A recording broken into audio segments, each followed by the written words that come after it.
Russia, the largest country in the world located in the north of Eurasia, covering 11 time zones. Once Churchill said, "Russia is a riddle wrapped in a mystery inside an enigma." So let's try to figure it out. Let's start. Russia is a cold country. It's true. In some northern cities of Russia like Yakutsk, those who own cars have to park their vehicles in heated garages with a blanket wrapped around the battery. And when they drive, they keep the engine running all day. It is the largest country in the world, with an area of 17 million square kilometers. That is twice more than the United States. But actually, only 35% of that territory is suitable for living. The remaining 65% is occupied by permafrost. The agricultural season in most parts of the country is just 2 to 4 months. For comparison, in Europe and the US, it is 8 to 9 months. The landscape varies from tundra, steppes, forests, to mountains and subtropical beaches. Russia has several major parts: the European part, the South, the Urals, Siberia, and the Far East. 77% of the population lives in the European part of the country, and here it's mostly uninhabited. The most typical landscape of Russia will be something like this.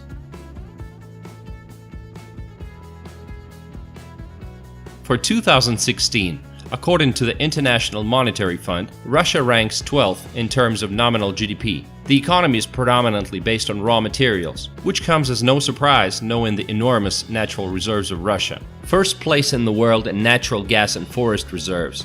6th place in oil reserves. 2nd place in coal reserves, and so much more. The World Bank estimates the value of all Russia's natural resources at $75 trillion. Impressive, right? Since Russia was so lucky with natural resources, it would seem logical that the average salary in the country should be no less than it is in Europe, but that's not the case. In 2016, it was only 28,000 rubles, or $450 a month. So while the country is rich, the population is poor. As in many developing countries around the world, there is a huge income gap. Minimum salary is just $120, while the salary of a member of the Russian parliament is around $7,000 a month. Even professions that are considered to be well paid in the West get paid little in Russia. The average salary of a doctor is just $700 a month and $450 for a nurse. The state controls 70% of the economy. Therefore, the largest companies in Russia are state-owned raw materials companies like Gazprom and Rosneft, or monopolies like Russian Railroad and the Russian Post. As the case in the rest of the world, state-owned companies are not exactly examples of innovations in modern technologies. But what about private business? In Russia, there are some successful private companies such as Magnit, supermarket chain, Yandex, internet company, Tinkoff, online bank, Kaspersky Lab, VK Social Network, and others. But even they seem to be very much under the government control in terms of what they can and cannot do. And it's sad because at one point Russia was one of the few countries where Google and Facebook actually faced local competition, but things turned dismal in the end. On the bright side, many services in Russia cost less than they do in the West. Taxi prices, the internet, electricity and cell communications, well below their Western counterparts. What then prevents Russia from taking a leading role in the world? There are a lot of reasons, but it's enough to mention corruption and endless bureaucracy, and you get the picture. 100 years ago, 85% of Russia's population was rural. Today, 3/4 live in the cities. Let's take a look at the biggest. Moscow. Moscow is the dream city for the majority of Russians. Salaries here are 3 to 5 times higher than in the rest of the country. The Moscow subway serves 9 million passengers a day. This is more than the subways of New York and London combined. Everybody's running and no one speaks English. That's how foreigners describe the city. In 2016, Moscow was the 3rd city in the world with the largest number of billionaires. 60 people to be exact, just right after New York and Hong Kong. St. Petersburg. One of the most beautiful cities in Russia, North Venice, famous for its drawbridges and white nights. Foreigners adore St. Pete and say it reminds them of Paris and Rome. On Nevsky Prospect, there is a higher chance of hearing foreign speech than Russian. Novosibirsk, the 3rd largest city. It's a city in Siberia and the scientific capital of Russia. It's famous for its Akademgorodok, which accommodates several research institutions. One of the greenest cities in Russia. Yekaterinburg is a phenomenal place with a deep history and a rich culture, the gateway between Europe and Asia, the hometown of Russia's first president, the world leader in consumption of mayonnaise according to the Guinness Book of World Records. But seriously, Yekaterinburg is one of the most developed post-industrial areas in the country, which has its valuable natural and intellectual resources. Kazan, the capital of Tatarstan, the largest port on the bank of the Volga. It has two cultures, Tatar and Russian, peacefully coexistent. The main attraction is, of course, the Kazan Kremlin. And the fastest growing city in Russia, Krasnodar. Many residents of the northern regions move here for a warmer climate. It's near the mountains and only 2-hour drive from the Black Sea coast. Villages in Russia are in a deplorable state. The rural population is shrinking everywhere. People are living for larger cities. Many villages have been abandoned altogether. Sadly, there is no place for them in modern Russia reality. In most villages today, the hope for a future is slowly disappearing, and with that disappears a very important part of the Russian culture.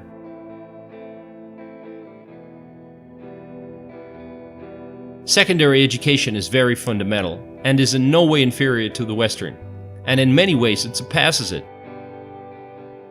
Russia has been suffering from brain drain ever since the collapse of the USSR. Many people are overqualified for their positions, and in small towns there are simply no opportunities for them to build a career, which forces young professionals to move to Moscow or abroad. In 2013, Russia was visited by 28 million tourists. The most popular destinations are Moscow and St. Pete, of course, resorts of Krasnodar region, ski resorts, the Golden Ring of Russia, and cruises along the Volga. Foreigners love long trips along the Trans-Siberian Railroad, visiting Altai Mountains and Lake Baikal, traveling to Kamchatka volcanoes, and cruises on an icebreaker to the Russian Arctic National Park. By the way, Lake Baikal is the deepest lake in the world and the largest source of fresh water on the planet. The Siberian taiga is the largest forest in the world, the lungs of the planet. Most Russians live in modest apartments. Surprisingly, possessing enormous territories, Russians continue to build high-rise apartment buildings 20 or more floors. Many Russians have summer houses, country cottages, where they can have picnics and grow vegetables and flowers all summer. Russia takes the third place in the world after the US and China in the length of railroads. The longest route is the Trans-Siberian Railroad from Moscow to Vladivostok, crosses 7 time zones and almost takes a week. Public transport in large cities is well developed. You have trams, buses, trolleybuses, fixed route taxi buses. 7 cities have an underground subway. Subway stations in Russia are generally works of art. Roads construction has always been a controversial issue. Most federal roads do not meet modern standards of quality and safety. Extremely small number of freeways. The construction of new roads is slow. Russia has its own car manufacturer, Avtovaz, whose share in the Russian car market is 19% for 2016. The best-selling cars that same year were Hyundai Solaris, Lada Granta, and Kia Rio. Many foreigners come into Russia and expect to see lots of street crime and the Russian mob, and are very surprised that in fact everything is civilized and peaceful. Nevertheless, the statistics don't lie. The murder rate for 100,000 people is 9.5. Compare that to the US where it's 3.8, Belgium where it's 1.8, and Canada where it's 1.5. At the same time, if you compare the statistics on rape for 2010, in Russia this figure was 3.4. In the US, 27.3, which is almost 10 times higher. In Belgium, 27.9. And in Sweden, 63.5. So 20 times higher. So where are you going to feel safer traveling with your wife and daughter? Despite the fact that there is free medicine in Russia, the quality of services is very low. Life expectancy is just 65 years for men and 76 for women. At the same time, the birth rate in Russia is higher than it is in Europe, 13.3 per 1,000 people versus the European Union 10.1. Dealing with government agencies, whether obtaining any kind of certificate, going to the police, etc., is associated with a huge loss of time and stress. According to Corruption Perception Index from Transparency International, Russia is among the 50 most corrupt countries in the world. Customer service in Russia has traditionally been at a low level. Often you can meet the lack of smiles and indifference of employees. Vladimir Putin's been in power since 1999 and is probably gonna stay that way. Truth is, most Russians simply vote for the person they show on TV the most. Freedom of speech has been compromised, and many journalists. Oh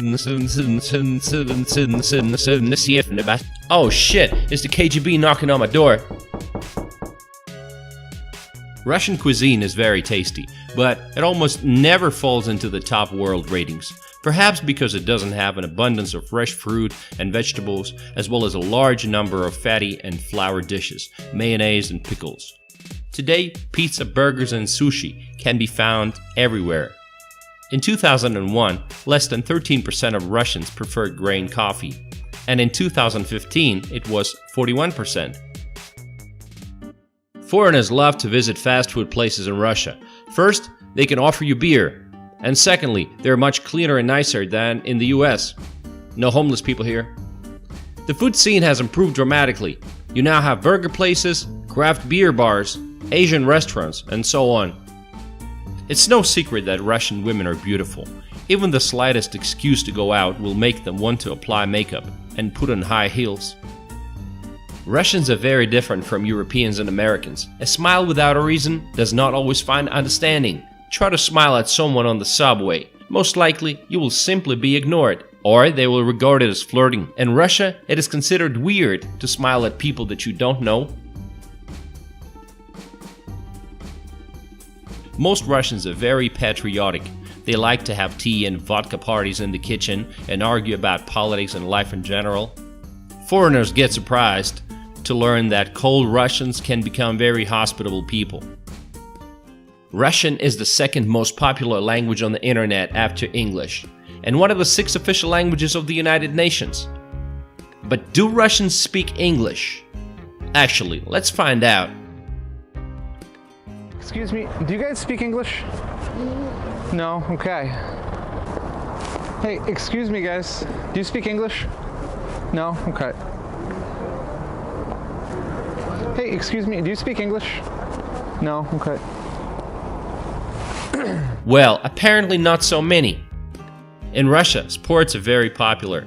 Football indisputably holds a leading position.